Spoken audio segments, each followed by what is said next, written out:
اس کی برننگ جو ہے وہ ہر پیسیج میں ہے، تھروٹ میں ہے، ماؤتھ میں ہے، ہر جگہ. اس لیے سیاہی، جلن اور نمنس کا احساس جلد پر اور بے چینی. اس کی بلیڈنگ میں سیاہی ضرور پائی جاتی ہے. نوز بلیڈ ہے تو ڈارک ہوگا، یوٹرس سے خون نکلا ہے تو سیاہی مائل، لنگس سے نکلے گا تو سیاہی مائل، حالانکہ لنگس کا خون سرخ ہونا چاہیے عموماً. جو پھٹ کے باہر آتے ہیں نا بعضوں کے، یعنی میں اس لیے کہہ رہا ہوں کہ جو سل کے مریضوں کے خون میں نے دیکھے ہیں وہ اکثر سرخ ہی ہوتے ہیں، حالانکہ لنگز میں تو وینس بلڈ ہونا چاہیے. کیوں ڈاکٹر یہ کیا وجہ سرخ خون کہاں سے آتا ہے ان کا؟ جو یہ آرٹریز پھٹ جاتی ہیں؟ نہیں حضور، یہ جو جاتا ہے بلڈ وہ تو سیاہ ہوتا ہے، وینس کے ذریعے جاتا ہے، سوری آرٹریز کے ذریعے جاتا ہے، لیکن وہ ہوتا امپیور. آرٹریز کی رائٹ سائڈ کے اوپر، دل کے اوپر جو ویلو ہے، جی جی ایورٹا ہوتا ہے نا، وہ ویل نہیں حضور، وہ تو ایورٹا تو ہے نا جی، جو بڑی شریان. ہاں بڑی شریان. جی حضور، اس میں جو خون ہے وہ سرخ نیلا نہیں. ایورٹا میں نہیں حضور، ایورٹا میں نہیں ہے. ہاں وہ کہاں ہے نیلا؟ نیلا جو ہے وہ جو میں بتاؤں، مجھے میرے دماغ میں نقشہ پر وہ سمجھا دوں آپ جی کو. حضور، جو دائیں طرف کا خون دل ہے، بائیں طرف کا، وہ سرخ خون پمپ کرتا ہے. ٹھیک ہے. جو بائیں طرف کا خون ہے اس میں ایک طرف سے نیلے خون کی، یعنی گندے خون کی نالی داخل ہو رہی ہے بائیں طرف، دوسری طرف سے اس کو دے رہی ہے لنگس کو، اور لنگ سے ایک نالی آتی ہے جو پھر ملتی ہے اس طرف آ کے غالباً بائیں طرف نیچے، مگر وہ رائٹ سائڈ کو پمپ کر دیتی ہے صاف خون. جو میرے ذہن میں نقشہ ہے اس کو ٹھیک کرا دیں جو غلطی ہے. دل میں دو نالیاں نکلتی ہیں، دو نالیاں داخل ہو رہی ہیں بڑی بڑی، ایک وین سے خون لے کر دل کو دیتی ہیں، ایک دل پمپ کر کے اس کو لنگز کو دے دیتا ہے. لنگ سے صاف خون کی نالی پھر دل میں آ کے بڑھتی ہے، اور اس کو جو بایاں حصہ ہے دل کا وہ پمپ کر کے تو صحت مند خون کو شریانوں میں پہنچا دیتا ہے. یہ درست ہے غلط ہے؟ کچھ درست ہے حضور. ہاں جو غلط ہے وہ کیا ہے؟ حضور پہلی چیز تو یہ ہے جو جی دل سے پمپ کر کے بلڈ جہاں بھی بھیجیں ہم اسے آرٹری کہتے ہیں. شریان آرٹری کا نام ہے، چاہے وہ گندا ہے یا صاف ہے اس کو آرٹری کہتے ہیں. اچھا. اب چونکہ گندا خون یہ لنگز کو جاتا ہے اس کو ہم وین نہیں کہتے، اس کو آرٹری ہی کہتے ہیں. یہ تو معمولی بات ہے. رائٹ سائڈ جو ہے نا جی، وہ رگ خون کی رگ جو ہوتی ہے وہ دل سے پمپ کر کے ادھر بھیجتی ہے. جی وہ لیفٹ سائڈ سے. لیفٹ سائڈ سے؟ جی حضور لیفٹ سائڈ سے بھیجتی ہے. جی حضور. اچھا. رائٹ میں جو ہے وہ نیچے سے بھی اوپر سے بھی وہ جو گندا خون ہے نا وہ آتا ہے، وہ جا کے پھر لنگس کی طرف جاتا ہے. وہی تو میں کہہ رہا تھا جی. لیکن دائیں طرف گندا اور بائیں طرف خالص خون. یہ میں نے بھی کہا تھا. اگر یہ کہا ٹھیک. دائیں طرف گندا، جی بائیں طرف خالص صاف خون. بالکل.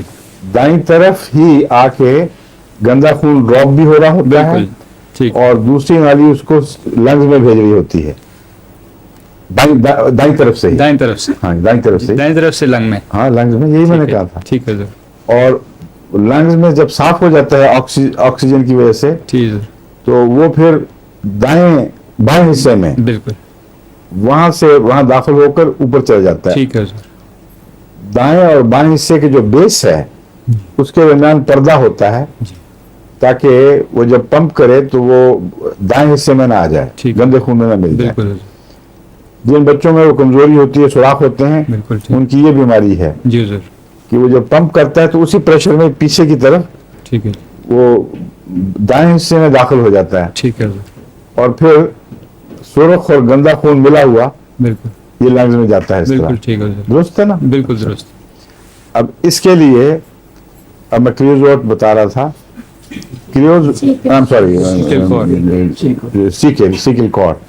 سیکل کور میں نلاہٹ پائی جاتی ہے خون میں، گندگی کے ساتھ اس کا تعلق ہے. اور سیکل کور جو وینس سسٹم ہے اس کی دوا ہے اصل میں، سمجھے ہیں؟ جی حضور. اور اکثر کمزوریاں اگر خون کے گندے ہونے سے تعلق رکھتی ہوں تو وہ اس کے دائرے میں آئیں گی، سیکل کور کے دائرے میں آئیں گی. سمجھ گئے؟ جی حضور. اور اس میں ہر جگہ سیاہی اسی لیے ضرور ملتی ہے.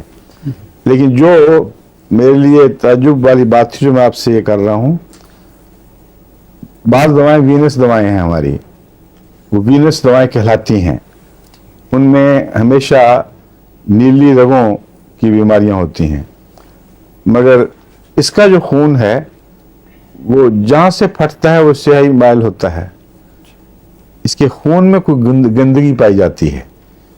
مجھ پہ یہ تاثر ہے کہ جو سرخ خون ہے وہ بھی گندا ہوتا ہے، اور اس میں جو بیماری کی گندگی ہے وہ اس کی ہر بلیڈنگ میں ہے. حالانکہ آرٹریز بھی پھٹتی ہیں اس سے، تو اس میں سے بھی خون بالکل صاف سرخ رنگ کا نہیں نکلتا. تو یہ بریک ڈاؤن کی بڑی علامت ہے. یہ چیز جو ہے یہ آخری شکل میں ظاہر ہوتی ہے سیکل میں. ایسے مریض جب وہ موت کی طرف بڑھ رہے ہوں تو ان کا سارا نظام گندا اور سیاہ ہو جاتا ہے. اس تصویر کو یاد رکھیے سیکل میں. اور آغاز میں ہر جگہ یہ علامت نہیں ملے گی، لیکن جو علامتیں ملتی ہیں وہ یہ ہیں کہ جہاں بھی زخم ہوگا اس میں سیاہی پائی جائے گی، گلنے سڑنے کے آثار ہوں گے، اور مریض کے چہرے پر بلوچز پڑتے ہیں یا بدن پر کہیں بھی، اور وہ جامنی رنگ کے ہوتے ہیں، اور مریض سخت گرمی محسوس کرتا ہے اور سخت بے چینی، اور اس کی جلد پر نمنس یعنی سونے کا احساس بھی پایا جاتا ہے. اس کی گرمی اور اس کی بے چینی، گرمی کا احساس اور بے چینی آرسنک سے اتنا مشابہ ہیں کہ فرق نہیں کیا جا سکتا. اور بھی باتیں آرسنک سے مشابہ ہیں. آرسنک میں گینگرینز کا رجحان پایا جاتا ہے بڑا سخت. بعض گینگرینز کے کیسز میں نے آرسنک مجھے طاقت ملی تو اللہ کے فضل سے صرف آرسنک ہی سے وہ گینگرین ٹھیک ہو گئی. تو یہ مشابہتیں ہیں. فرق کیا ہے؟ فرق یہ ہے کہ اس میں گرمی کا احساس ہونے کے باوجود وہ جسم جہاں وہ گرمی محسوس کرتا ہے ٹھنڈا ہوتا ہے. یعنی آپ ہاتھ لگائیں تو برف کی طرح ہاتھ ہوں گے اس کے یا پاؤں، کوئی اس میں خون کا دوران نہیں ہے، لیکن مریض کہے گا کہ آگ لگی ہوئی ہے، اور ٹھنڈے بدن سے کپڑے اتارتا ہے. آرسنک میں بدن کا ٹھنڈا ہونا ضروری نہیں ہے مگر ہو بھی سکتا ہے. لیکن آرسنک کو جو احساس ہوتا ہے وہ کپڑے لیتا ہے اوپر اور سخت سردی محسوس کرتا ہے. یہ سخت گرمی محسوس کرتا ہے، وہ سخت سردی محسوس کرتا ہے. آرسنک سردی محسوس کرتا ہے خواہ بدن گرم بھی ہو. اگر بدن پھک بھی رہا ہو آرسنک کا تو سردی محسوس کرتا ہے اور ٹکور سے فائدہ حاصل کرتا ہے. سیکل کا مریض ٹھنڈا بھی ہو تو گرمی محسوس کرتا ہے. ابھی اتنا نمایاں فرق ہے کہ اسے پہچان لینا مریض میں کوئی مشکل بات نہیں ہے.